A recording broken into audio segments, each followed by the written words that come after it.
ہر week new code کے ساتھ آتا اور جابز کچن میں بیٹھ کر سارا دن فون پر لگا رہتا کمپنی کے لیے انویسٹر ڈھونڈنے میں۔ تو ان لوگوں نے کچھ فنڈنگ انٹیل کے سیمی ریٹائرڈ پروڈکٹ مینیجر اور مائک مارکولا سے حاصل کی۔ اسکاٹ میکنیلی جو کہ سن مائکرو سسٹمز کے کو فاؤنڈر تھے، انہوں نے کہا کہ اتنے کم عمر میں ایک سکسیسفل کمپنی بنا کر جابز نے سلیکون ویلی میں ریکارڈ توڑ دیا۔ مائک مارکولا جو کہ ایپل کا انویسٹر تھا، اس نے ایپل کو آرتھر روک کی توجہ دلوائی۔ آرتھر روک ہومبریو کمپیوٹر شو میں کراؤڈ کا انٹرسٹ دیکھ کر $60,000 انویسٹ کر لیتے ہیں، جس سے وہ ایپل بورڈ میں شامل ہو جاتے ہیں۔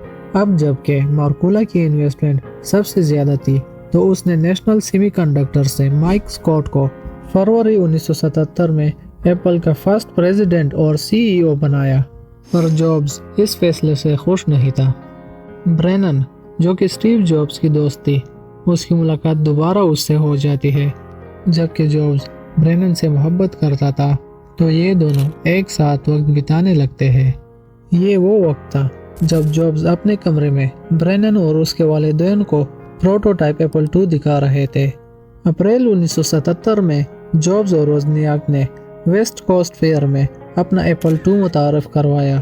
یہ کمپیوٹر ایپل والوں کی طرف سے پہلی کنزیومر پروڈکٹ تھی، پر اسی کمپیوٹر کو لے کے جابز اور وزنیاک میں کسی بات پر بحث ہو جاتی ہے، جس پر وزنیاک جابز سے کہتا ہے کہ جاؤ اپنے خود کا کمپیوٹر بنا لو۔ کچھ وقت گزرنے کے بعد ایپل II پوری دنیا میں سکسیسفل مائکرو کمپیوٹر بن جاتا ہے۔ جیسے جیسے ایپل کمپنی سکسیسفل ہوتی جا رہی تھی، ویسے ہی ان دونوں کے تعلقات بگڑتے جا رہے تھے۔ ایپل کمپنی ان دونوں کی کامیابی کا حصہ تھی۔ برینن اور جابز ایپل کے آفس کے قریبی گھر میں شفٹ ہو جاتے ہیں اور ساتھ ہی برینن کو ایپل کے شپنگ ڈپارٹمنٹ میں جاب پر رکھ لیا جاتا ہے۔ اب وقت کے ساتھ ساتھ برینن کی پوزیشن بھی گرو کر رہی تھی، پر جابز اور برینن کی ریلیشن شپ بھی بگڑنے لگی تھی، جس پر برینن ریلیشن شپ ختم کرنے پر غور کرنے لگی اور کچھ وقت بعد برینن کو پتہ چلتا ہے کہ وہ پریگننٹ ہے۔ تو اس نے جابز کو بتایا۔ جابز کو یہ سن کے بالکل بھی اچھا نہیں لگا اور برینن سے اس بارے میں بات کرنے سے بھی انکار کر دیا۔ اس کے بعد برینن نے ایپل چھوڑنے کا فیصلہ کیا، جبکہ جابز نے برینن کی ہیلپ کرنے سے بھی انکار کر دیا۔ اور پھر 17 مئی 1978 کو برینن کے ہاں بیٹی پیدا ہوئی، لیکن بچی کے پیدا ہونے کے بعد جابز نے برینن سے رابطہ کیا اور اس کے پاس چلا گیا۔ اس کے بعد دونوں نے بچی کا نام لیسا رکھا۔ پر دوسری طرف جابز لیسا کا فادر ہونے سے اب بھی انکار کر رہا تھا، جبکہ جابز نے لورین پویل سے 1991 میں شادی کی تھی۔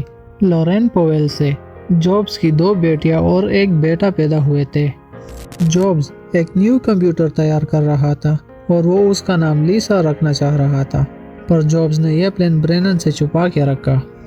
جابز اپنی ٹیم کے ساتھ مل کے اس پر کام کرنے لگے اور کچھ وقت بعد ٹیم سے کہا کہ اس کا نام ایپل لیسا ہوگا، لیکن جابز اب بھی بچی کا فادر ہونے سے انکار کر رہا ہوتا ہے۔ پر اب جابز کا DNA ٹیسٹ کر لیا جاتا ہے، جس سے ثابت ہو جاتا ہے کہ جابز ہی اس بچی کا فادر ہے۔ 1978 میں جابز جب 23 سال کا تھا تو اس کی مالیت $1 ملین سے زیادہ تھی، جو کہ آج کل کے وقت میں $5 ملین بنتی ہے، جو کہ 25 سال کی عمر تک $250 ملین تک بڑھ جاتی ہے، جو کہ آج کل کے وقت میں $838 ملین بنتی ہے۔ ٹاپ ریچسٹ پرسنز میں جاب سب سے کم عمر پرسنز کے لسٹ میں سے ایک تھے، جس نے یہ سب زیرو سے کر دکھایا تھا۔ 1983 میں جابز نے جان سکلی سے ملاقات کی، جو کہ پیپسی کے CEO تھے۔ جابز نے جان سکلی سے کہا کہ ساری زندگی شوگر کا پانی ہی بیچتے رہو گے یا دنیا بدلنا چاہتے ہو، جس کے بعد جان سکلی ایپل جوائن کر لیتے ہیں۔ 1984 میں جابز نے میکنٹوش کمپیوٹر کو انٹروڈیوس کروایا۔ شروع میں تو یہ بہت ترقی کر رہا تھا، لیکن کچھ وقت بعد اس کے سیل میں کمی ہونے لگی۔ پھر 1985 میں ایک دن ایسا بھی آیا کہ اسٹیو وozniak ایپل کو چھوڑ دیتے ہیں، لیکن جابز کے ساتھ لائف ٹائم فرینڈ شپ برقرار رکھی۔ ایپل میں جان سکلی کے آنے کے بعد ان دونوں میں بہت بار کلیشز ہوئے کچھ وقت بعد جابز ایپل کو چھوڑنے کا فیصلہ کر لیتے ہیں اور بورڈ کو اپنا ریزائن لیٹر پیش کر لیتے ہیں اور بورڈ اس کا ریزائن لیٹر ایکسیپٹ کر لیتا ہے۔ ایپل کے 5 اور سینئر امپلائی بھی ایپل کو چھوڑ دیتے ہیں۔ ایپل چھوڑنے کے بعد جابز نیکسٹ انکارپوریشن سے شروعات کر لیتا ہے، جس میں ایپل کے باقی سینئر امپلائی بھی جابز کے ساتھ شامل ہو جاتے ہیں۔ لیکن جابز کے ساتھ نیو سیٹ اپ کے بعد پیسہ کم ہونے لگا تھا تو وہ وینچر کیپٹل ڈھونڈنے لگتا ہے۔ بہت محنت کے بعد جابز راس پیروٹ کی توجہ حاصل کر لیتا ہے اور وہ کمپنی میں انویسٹمنٹ کر لیتا ہے۔ نیکسٹ کمپیوٹر 1988 کے ایک ایونٹ میں لانچ کروایا۔ نیکسٹ کمپیوٹر کو یوز کرتے ہوئے ٹیم برنر نے دنیا کا پہلا ویب براؤزر بھی بنوایا اور اس کمپیوٹر کی پرائس $9,999 رکھی گئی تھی، جو کہ آج کل کے وقت میں $23,000 بنتے ہیں۔ 1990 میں انہوں نے اپنا دوسرا کمپیوٹر بھی لانچ کروایا۔ 1986 میں جابز نے دی گرافکس گروپ، جس کو بعد میں پکسر کا نام دیا گیا، جابز نے اس کمپنی کو $10 ملین میں لوکاس فلم سے خرید لیا، جو کہ ڈزنی کے ساتھ پارٹنرشپ میں کام کر رہا تھا۔ وقت گزرنے کے ساتھ ساتھ پکسر اور ڈزنی اپنے کئی فلمیں ریلیز کر لیتے ہیں، جس میں ٹوئی سٹوری 1995 میں، اے بگز لائف 1998 میں، ٹوئی سٹوری 2 1999 میں، مونسٹر 2001 میں، فائنڈنگ نیمو 2003 میں، دی انکریڈیبلز 2004 میں، کارز 2006 میں، راٹاٹوئی 2007 میں، وال ای 2008 میں، اپ 2009 میں، ٹوئی سٹوری 3 2010 میں، کارز 2011 میں بنائی گئی تھی۔ اور دوسری طرف ایپل، جس کو اپنے نیو پروڈکٹس لانچ کرنے میں مشکلات کا سامنا کرنا پڑ رہا تھا، تو وہ جابز سے دوبارہ رابطہ کرنے کی کوشش کرتے ہیں اور کمپنی میں واپس آنے کو کہتے ہیں۔ فروری 1997 کو نیکسٹ اور ایپل میں $400 ملین کا کانٹریکٹ ہو جاتا ہے، جس کے بعد جابز ایپل میں واپس آ جاتے ہیں۔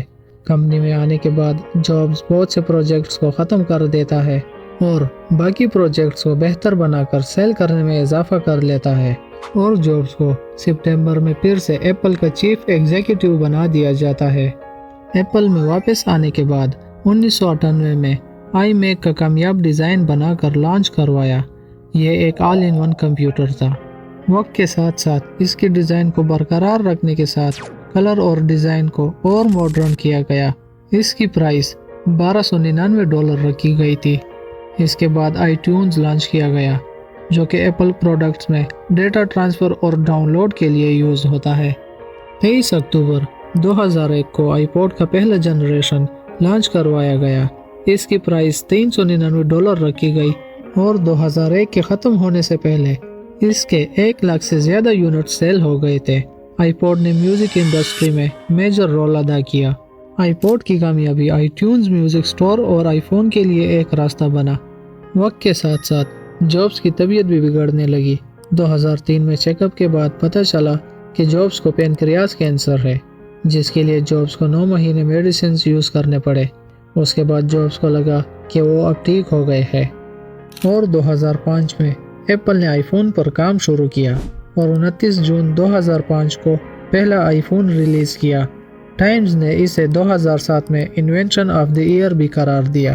کمیونیکیشن کی کیٹیگری میں 2010 میں آل ٹائم 100 گیجٹس کے لسٹ میں بھی شامل کیا گیا۔ آئی فون ملٹی میڈیا اور ٹچ اسکرین جیسے صلاحیتوں کا حامل تھا۔ اس کے بعد جولائی 2008 میں آئی فون 3G 3 فنکشن کے ساتھ ریلیز کیا گیا، 3G GPS ٹرائی بینڈ۔ اور جون 2009 میں آئی فون 3G کا نیو جنریشن آئی فون 3GS بھی ریلیز کیا گیا، جس میں voice control, good camera, fast processor شامل تھا۔ اس کے بعد آئی فون 4 ریلیز کیا گیا، جو پہلے ماڈل سے پتلا تھا اور اس میں 5 میگا پکسل کیمرہ تھا اور HD ویڈیو ریکارڈنگ کی صلاحیت بھی رکھتا تھا، اور ویڈیو کالز کے لیے فرنٹ کیمرہ بھی دیا گیا تھا۔ آئی فون 4 کا بھی نیو جنریشن آئی فون 4S سری کے ساتھ 2011 میں ریلیز کیا گیا تھا۔ پھر کچھ وقت بعد اس کی وائف اور ڈاکٹرز کو جابز کا چیک اپ کرنے کے بعد پھر سے پتہ چلا کہ جابز کا کینسر واپس آ گیا ہے۔ ڈاکٹر نے ان کو سرجری کا کہا، پر وہ سرجری نہ کرنے کی وجہ سے اپنی صحت خراب کرنے کی طرف لے جا رہے تھے۔ 2009 میں 6 مہینوں کی چھٹی لے کر اپنے ہیلتھ پر فوکس کرنے لگے اور کمپنی کے بڑے فیصلوں میں وہ اب بھی شامل تھے۔ اور یوں بیماری کی حالت میں اس نے آئی پیڈ کا ڈیزائن بنایا جس کو ایپل نے 3 اپریل 2010 کو لانچ کروایا۔ جابز 2 مارچ 2011 کے کچھ پروجیکٹس کے لانچ ایونٹ میں شامل ہوئے اور 24 اگست 2011 کو وہ اپنی بگڑتی صحت کی وجہ سے کمپنی کو ریزائن لیٹر دے دیتے ہیں۔ آخر کار سٹیو جابز بیماری کا مقابلہ نہ کر سکے اور 5 اکتوبر 2011 کو فیملی کے ساتھ تھے اور اپنی بیوی بچوں کو کافی دیر تک دیکھتے رہے اور پھر یہ کہتے ہوئے ہوش کھو بیٹھتے ہیں اوہ واو، جس کے کچھ گھنٹوں بعد ہی وہ اس دنیا سے چلے جاتے ہیں۔ پھر 7 اکتوبر 2011 کو پالو آلٹو کے آلٹا میسا میموریل پارک میں ایک بے نشان قبر میں دفنا دیے جاتے ہیں۔ سٹیو جابز کہا کرتے تھے کہ کوشش کرو کہ اپنی زندگی کا ہر ایک لمحہ اپنی طرف سے ہر کسی کے ساتھ اچھے سے اچھا گزارو، کیونکہ زندگی نہیں رہتی پر اچھی یادیں ہمیشہ زندہ رہتی ہے۔ امید کرتا ہوں دوستو کہ ویڈیو آپ سب کو اچھی لگی ہوگی، تو ویڈیو کو لائک، شیئر اور چینل کو سبسکرائب کرنا نہ بھولیے گا۔